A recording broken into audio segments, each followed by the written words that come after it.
자신들에게 인사를 나누겠습니다. 주님의 교회 잘 세우십시다. 잘 세우십시다.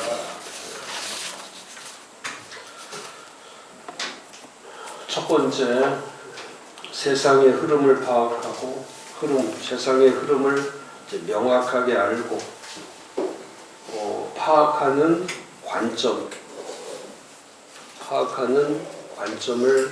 가져라.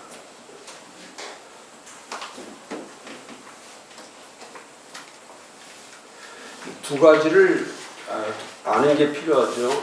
세상도 알아야 되고 교회도 알아야 되고.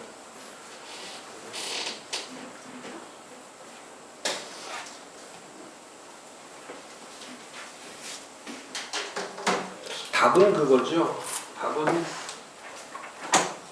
우리 교회들이 뭘 해야 되냐. 답은 하나죠.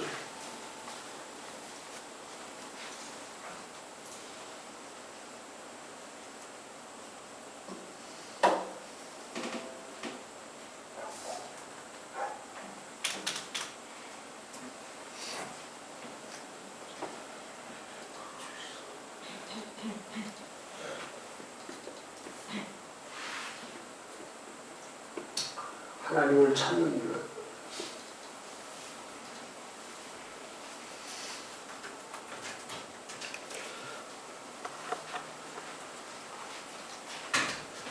지금 교회들은 하나님을 찾는 교회가 아니라 세상을 찾는 교회죠. 그대로 세상을 그대로 담아놓고 그러다 보니까 교회의 토양 자체가 탈교회화되어 가고 또 형성 과정이 이제 심각 단계에 이르러서 교회라고 하는 교회의 고유성이 있는데 그 고유성이 크게 훼손되고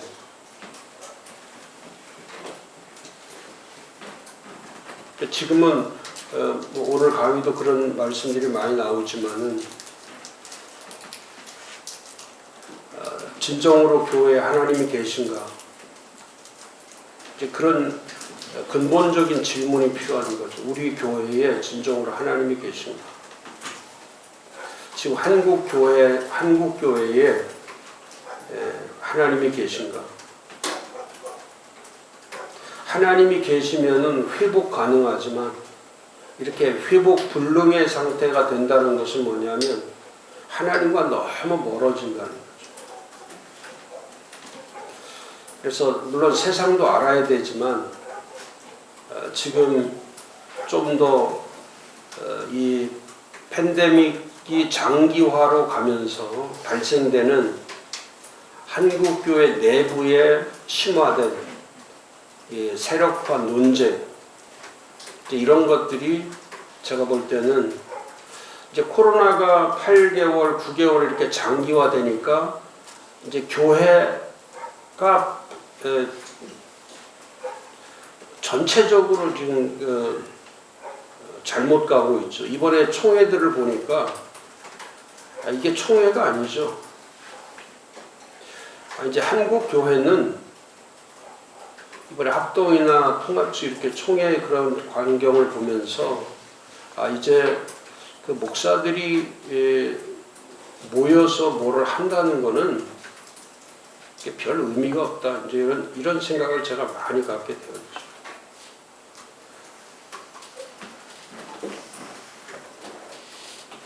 그 하나님을 간절하게 구하지도 않고, 뭐 예수를 찾는 것도 아니고, 복음을 찾는 것도 아니고, 또 무슨 이 목회를 잘하자는 것도 아니고, 모여서 뭐를 해야 되는 건지 도대체 알 수가 없는 거죠. 지금 이 위기 가운데 뭐를 하기 위해서 총회들이 뭐를 해야 될지를 그러니까 그거 끝나고 나서 다 욕먹는 거 아닙니까? 다 욕먹는. 지금 코로나로 인해서 교회에 나타나고 있는 세력 문제. 그래서 지금 첫 번째는 이제 극단적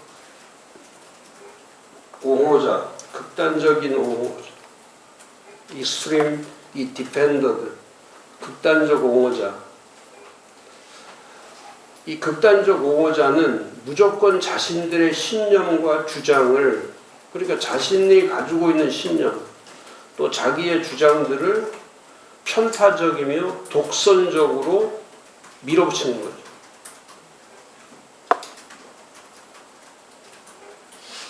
그러다 보니까 이제 이 편향적 종교관에 사로잡혀 있고, 그 다음에 편향적 종교관을 가지고 있다 보니까 이런 극단적 옹호자로 인해서 교회와 사회가 분열이 되는 거죠. 분열이 되고, 교회가 분열이 되고, 사회가 분열이 되고, 그 다음에 이 기독교나 교회에 악한 영향을 미치고, 그 다음에 극단적인 세력이 되고, 그 다음에 자신과 같은 노선이나 동조를 하지 않으면 강하게 비판을 하고 낙인을 찍고 자기 멋대로 반응하는 이 종교 폭군과 같은 이 트러블 메이커. 공의도 없고 공정도 없고 도덕성도 없고 참지 못하는 많습니다. 지금 유튜브에 제가 요즘 이제 디지털 목회에 대해서 앞으로 이제 디지털 목회가 어차피 이제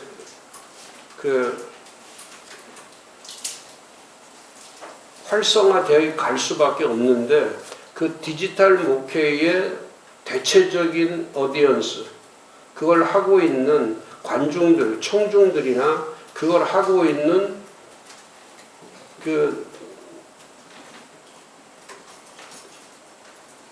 유튜버들, 이런 분들이 하고 있는 것을 들어가서 보면은 거의 다가, 저는 그래, 유튜버에서 되고 있는 그 사람들이 전부 다 극단적 옹호자들이에요. 자기 주장, 자기 신념. 결국 이 사람들이 가는 길은 뭐냐면 자신을 위해서 가는 게 아니라 이게 분열시키는 거예요. 분열. 그리고 다른 사람들에 대해서, 다른 목사에 대해서 전부 부정적으로 비판하고 낙인을 찍고, 그 노선이 다르면, 동조하지 않으면 그냥 이렇게 잘라버리는. 근데 기독교는 그런 게 아니죠.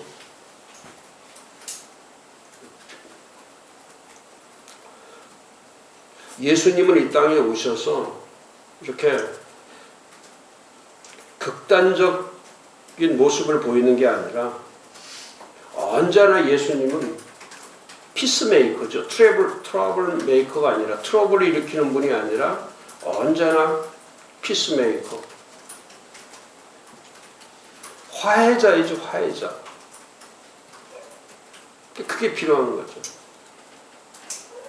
근데 지금은 이제 전국적으로 극단적 옹호자들에 의해서 사회도 분열되고 교회도 분열되고,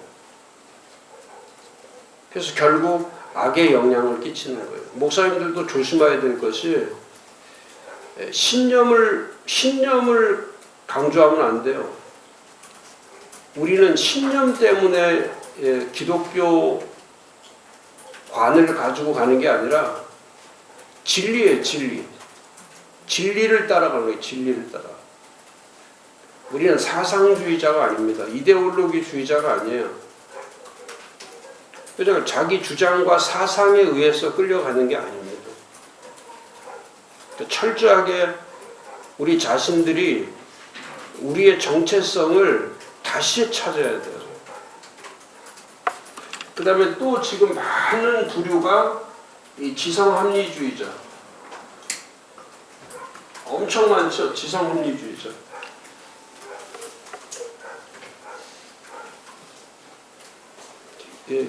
인텔렉추얼 나셔널리스트. 이 사람들은 자기 주장이나 이론을 합리화시키기 위해서 가장 나쁜 거죠. 이게 이 지성적이라는 분들은 자기가 합리적이라고 생각을 하는데, 그래서 자기 주장과 이론을 합리화시키기 위해서 하는 것이 뭐냐면, 가장 나쁜 게 성경을 이게 선택할 때 이 선택적 성경의 이 선택적 인용, 가장 나쁜 거죠. 성경을 선택적으로 인용하는 거. 그래서 성경을 갖다 항상 얘기하는데, 그 성경을 말할 때에 성경을 총체적으로 통전적으로 이걸 성경을 해석을 해줘야 되는데, 자기 필요에 맞는 선택적 인용을 하다 보니까 이 말씀이 잘못 전달되는 거죠. 제가 어떤 좀 큰 교회 목사입니다. 좀 커요. 근데 그 목사님이 이번에 인터뷰하는 거를 쭉 한 25분 정도 인터뷰하는 것이 유튜브에 올라와 있어요. 그걸 보면서 느낀 것이 뭐냐면, 전형적인 지성 합리론자. 교회도 뭐 그런 스타일의 교회고, 그 교인들도 그런 스타일이고, 역사적으로 그런 교회죠. 그런데 그분이 말씀하는 거를 다 들어보면, 이 합리주의자들이 하는 게 뭐냐면, 결국 가면 이거는 이 지성적 합리주의자들이 하는 것이 마지막에는 자기의 의를 드러내는 거예요. 이 그리스도를 드러내는 게 아니에요. 자기의 의를 드러내는 거예요. 자기는 탁월하고, 그리고 자칭 지성적 엘리트주의라고 착각을 해서 마치 포퓰리즘이 뭡니까? 일반의 대중인기에 영합하는 때도 아닙니까? 그러니까 인기몰이를 하고, 자기의 탁월성을 강조하고, 이런 사람들은 기독교나 교회에 유익을 끼치지 못하죠.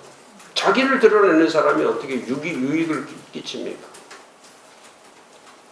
그러니까 이런 분들은 교회와 세상이 합리적으로 가는 거예요. 교회도 괜찮고 세상도 괜찮다고 생각하면서. 그러니까 이분들은 뭐라고 얘기하냐면, 궤변을 떠는 게 무슨 궤변을 떠냐면, 이런 코로나 바이러스가 올 때는 잠시 교회 대면 예배를 드리지 말고 비대면으로 가라. 그 다음에 비대면으로 가서 뭔 얘기하는지 아세요? 성전이나 교회나 건물에 오는 거는 거기서 예배 드리는 것도 예배지만, 자기 삶의 자리에서 예배를 드리는 것도 예배다. 이게 잘못된 거예요. 삶의 자리에서 예배를 드리는 것이 예배다라고 가르치는 게 그게 잘못된 거예요. 그리고 뭐 이럴 때는 자성을 하고, 그게 잘못된 거예요. 이럴 때 자성을 하는 거죠. 항상 회개해야 되고, 항상 하나님 앞에 와서 예배드려야 되고, 하나님 앞에 와서 예배드리는 거예요. 그리고 이 사람들이 들이대는 항상 성경 구조는 똑같아요. 뭐 바벨론 포로 시기에 성전이 없었으니까 그 바벨론 포로 시기와 같이 뭐 이렇게 얘기하고, 그 다음에 기도를 할 때도 이분들은 반드시 그 얘기, 거기 그렇게 돼 있어요. 지금 무슨 기도를 하냐? 기도해도 코로나 바이러스를 어떻게 이기냐? 그러니까 기도하지 말라는 거예요. 그리고 멀리서 그렇게 뭐 다니엘 기도 같은 거 가르쳐줘. 다니엘이 저 멀리 성전을 바라보면서 하루에 3번씩 이렇게 기도하듯이, 자, 바이러스가 걸렸으니까 저 성전을 바라보면서 하루에 3번씩 다니엘 기도를 하면 된다고. 그게 무슨 기도입니까? 다니엘 기도를 하는 게 아니죠. 예수님이 가르쳐준 기도를 해야죠. 예수님이 가르쳐준 기도. 예수님이 말씀하기를 다니엘 기도를 하라고 예수님이 가르칩니까? 아니에요. 너희들은 예루살렘을 떠나지 말고 위로부터 하나님께서 주시는 새로운 성령의 역사가 있는, 우리가 지금 기도할 게 지금 멀리서, 교회 멀리서 성전을 바라보면서 기도할 때가 아니고, 지금 우리가 기도할 때는 마치 예수님께서 말씀하셨을 때에, 자, 모든 사람들이, 백성이 다 흩어지고, 이 땅에 예수를 따라다녔던 모든 사람들이 다 흩어지고, 지금 똑같은 거 아닙니까? 예수 시대나 오늘의 시대나 똑같은 것이 뭡니까? 지금 다 교회를 떠나고 다 말씀에서 흩어지고 전부 다 믿음에서 흩어질 때, 지금 우리가 무슨 어떻게 다니엘 기도를 하냐 말이죠. 지금 우리가 해야 될 것은 예수님이 말씀하신 것처럼 지금은 모든 사람들이, 그렇잖아, 예수님의 말씀처럼 예루살렘을 그게 사도행전 1장 14절 아닙니까? 이제 지금 너희들이 예루살렘을 떠나지 말고 한 마음 한 뜻이 돼서 하나님 앞에 구해라. 지금은 흩어질 때가 아니다. 지금은 모여서, 이따 뒤에도 제가 얘기하겠지만, 지금은 예수님의 기도가 필요한 거예요. 예수님이 가르쳐 준 기도가 필요한 거지.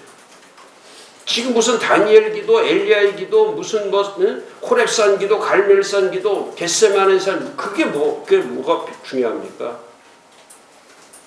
지금은 예수님 기도가 중요해요. 예수님이 우리에게 말씀한, 너희들 예루살렘을 떠나지 말고, 그 하나님께서 약속하시는 그 기도, 하나님께서 주시려고 하는 그 기도, 그게 어디 혼자서 저 멀리서 성전 바라보면서 다니엘 성전을 바라보면서 사모하는 마음으로, 그게 아니에요. 지금 사모하는 기도가 필요한 게 아니라 예수님이 말씀하신 것처럼 하나님이 약속하신 하나님의 역사가 일어나는 그 기도. 그래서 모인 자들이 120명이 사도행전 2장 1절에서 4절에 그야말로 모인 그 사람들이 예수님의 기도를, 예수님이 말씀한 기도를 따라가니까 성령이 역사하는 거예요. 지금 무슨 다니엘 기도가 필요해요? 멀찌감치 보면서 자기 할 거 다 하다가, 자기 일 하다가 다 하다가 하루에 3번만 기도하면 그 기도가 되는 겁니까? 아니에요. 예루살렘을 떠나지 말고 하루, 이틀, 3일, 4일, 5일, 6일, 7일, 8일, 그래서 드디어 오순절날이 이르니까 그런 기도가 지금 우리 흩어져서 각자 기도하는 게 아니라 예수님의 말씀처럼 함께, 그게 이 지성합리론자들은 그거를 이걸 성전과 교회와 건물과 기도와 진리와 예배와 이 모든 전통과 이걸 무시하고 자기 변명, 자기 과시에 매몰돼서 예수 그리스도도 없고 사도적 교회도 없고 적당하게 타협하면서, 왜? 평생을 살아오면서 지성합리주의자들은 언제나 이 물타기 신앙으로 살아왔기 때문에 진리를 고수하지 않아요. 예수를 고수하지 않습니다. 패널들 나와서 하는 거 얘기 들어보세요. 예수 얘기합니까?